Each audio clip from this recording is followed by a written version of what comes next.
Small encouragement word.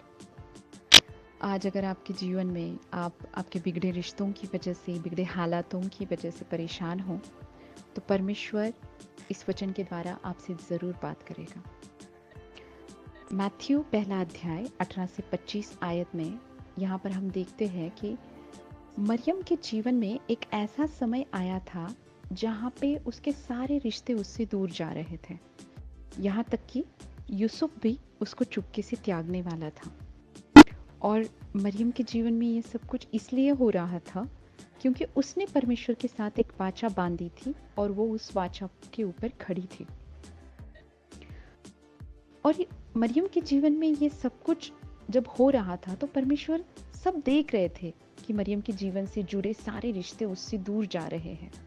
लेकिन परमेश्वर ने सिर्फ और सिर्फ यूसुफ के सपने में स्वर्गदूत को भेजा और उसे बताया कि मरियम के जीवन में जो हो रहा है वो परमेश्वर की तरफ से है। तो क्यों खुदा ने मरियम के जीवन के बाकी रिश्तों को नहीं बताया और सिर्फ यूसुफ को बताया? क्योंकि यूसुफ और मरियम का रिश्ता परमेश्वर की ओर से था और परमेश्वर नहीं चाहता था, यहाँ पे परमेश्वर नहीं चाहता था कि यूसुफ मरियम से दूर जाए। याद रखना, अगर आप आज परमेश्वर के साथ चल रहे हो, उसके सामने एक ईमानदार जीवन जी रहे हो और आपसे आपके रिश्ते दूर जा रहे हैं, तो आप फिक्र मत करो, क्योंकि जो रिश्ते परमेश्वर की ओर से है उन्हें परमेश्वर कैसे भी करके जोड़ देगा। और जो रिश्ते आपसे दूर जा रहे हैं और परमेश्वर उन रिश्तों में कुछ कार्य नहीं कर रहे हैं, तो उन रिश्तों को जाने दो, क्योंकि वो खुदा की ओर से नहीं है। हमेशा इस बात को याद रखना कि हमारे जीवन की जितनी फिक्र हमें नहीं है, उससे कई ज्यादा फिक्र परमेश्वर करता है।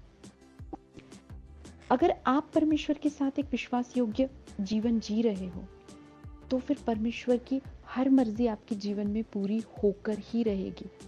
चाहे फिर वो आपके रिश्तों में, हालातों में, आपके जीवन के हर एक उस डेस्टिनेशन में जो परमेश्वर ने आपके लिए रखा है, हर एक जगह पर आप परमेश्वर की मर्जी पूरी होते हुए देखोगे। और एक बात याद रखना कि आत्मिक जीवन में चलते वक्त कठिन हालात आएंगे। कठिन हालातों से जब भी हम गुजरेंगे, सम टाइम हमें बहुत तकलीफ होगी, हमें अच्छा नहीं लगेगा, हमें घुटन सी महसूस होगी। लेकिन इस बात को हमेशा अपने आप को याद दिलाना कि ये बस कुछ समय की बात है, it's just a matter of time. जैसे कुछ समय चला जाएगा, परमेश्वर उसका कार्य करेगा। परमेश्वर की जो भलाई है हमें हमारे जीवन में दिखाई देगी, क्योंकि हमारा परमेश्वर एक भला परमेश्वर है और वो भलाई करने के अलावा कुछ जानता ही नहीं है। सो हमें सिर्फ परमेश्वर के साथ चलते रहना है, चलते रहना है, चलते रहना है। बाकी सब कुछ परमेश्वर ऑटोमेटिकली हमारे जीवन में सब ठीक कर देगा। आमीन।